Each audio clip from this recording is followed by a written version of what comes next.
Hi, it's me, Mrs. Jenkins. I'm here on my nice comfy couch and I'm ready for story time. Find a comfortable place in your house where you can curl up and let's get ready for a really good book. When last we were reading The Cricket in Times Square, Chester had given his very last performance and he spent some quality time with Mario, playing him a very special goodbye song. Now, let's pick up where we left off. Tucker Mouse rummaged through the crowded corner of his home, which was the pantry, and found a tiny package bound with scotch tape.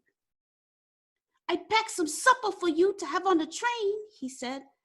Nothing very much. I mean, delicious, of course. A piece of steak sandwich and a chocolate cookie, but none too good for such a talent. Thank you, Tucker, said Chester. He wanted to sound very cheerful, but the words came out sort of gulpy. Well, I guess we should go, said Harry Cat. I guess so, said Chester. He took one more look through the drain pipe. From down the tracks came the murmur of the shuttle. Mario was still asleep in the newsstand.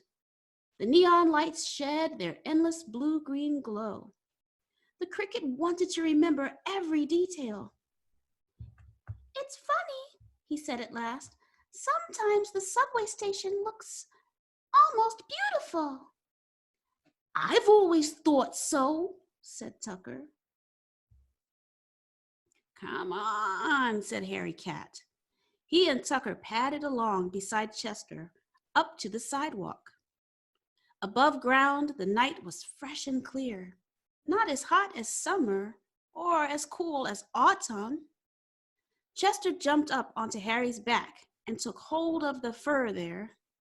He could probably have made it down to Grand Central Station jumping by himself, but it saved time to be given a ride.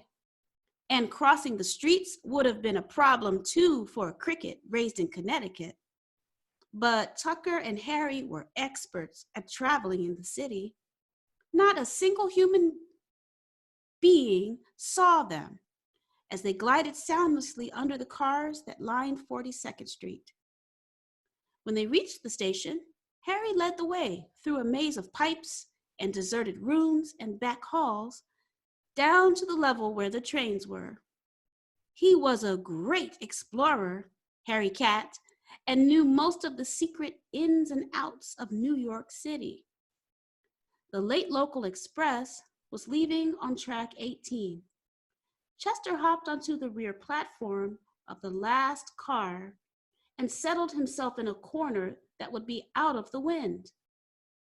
And there were only a few minutes left before the train started. How will you know when you get to Connecticut? Said Tucker. You were buried under sandwiches when you left there.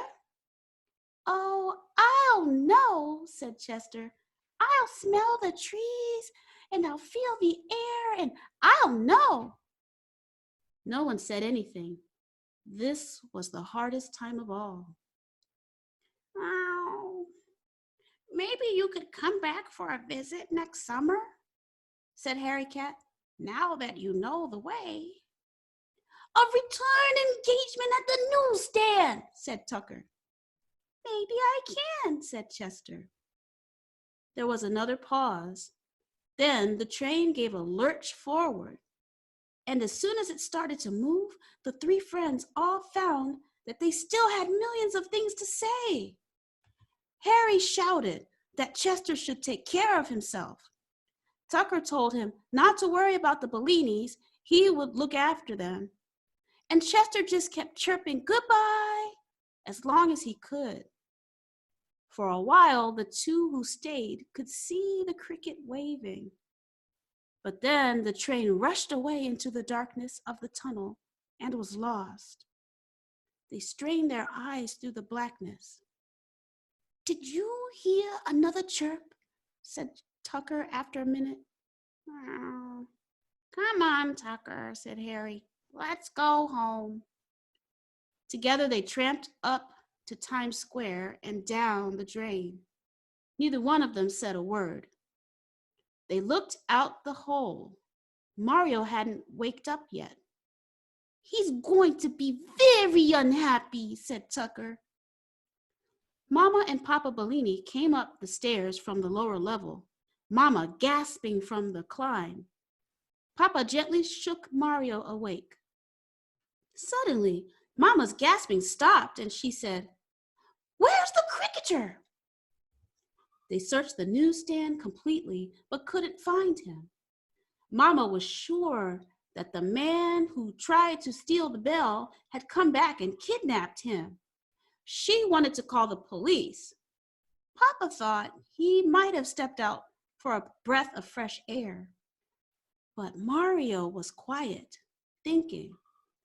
He looked through the cash register drawer in every compartment and then pulled the drawer out completely. The back space was empty except for Mama's earring. "He won't come back," said Mario. "How do you know?" said Papa. "The bell's gone," said Mario. "You and I and a cricket were the only ones who knew where it was. If a thief had taken it, he would have taken the money from the cash register too. My cricket took it and went home." Mario's voice dropped off abruptly, but then it came back firm. "And I'm glad."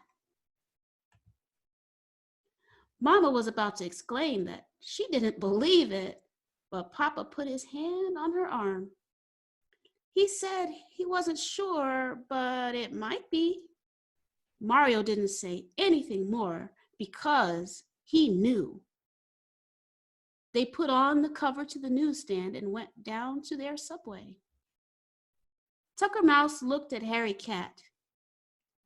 "He knows," he said. Harry swished his tail around him and said, "Yes, he knows." They were so relieved that for a minute, neither of them moved. It was all right now. Chester was gone, but it was all right for everybody. After a while, they went back and lay down on the shredded newspapers, but neither of them seemed to be able to fall asleep. Tucker Mouse changed his position. "Harry," he said. "Yes," said Harry Cat. "Maybe next summer we could go to the country."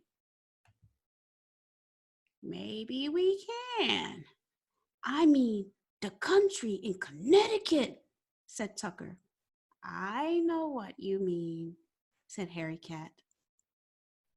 The end. I hope you enjoyed this story just as much as I did. I'll see you next time on Storytime.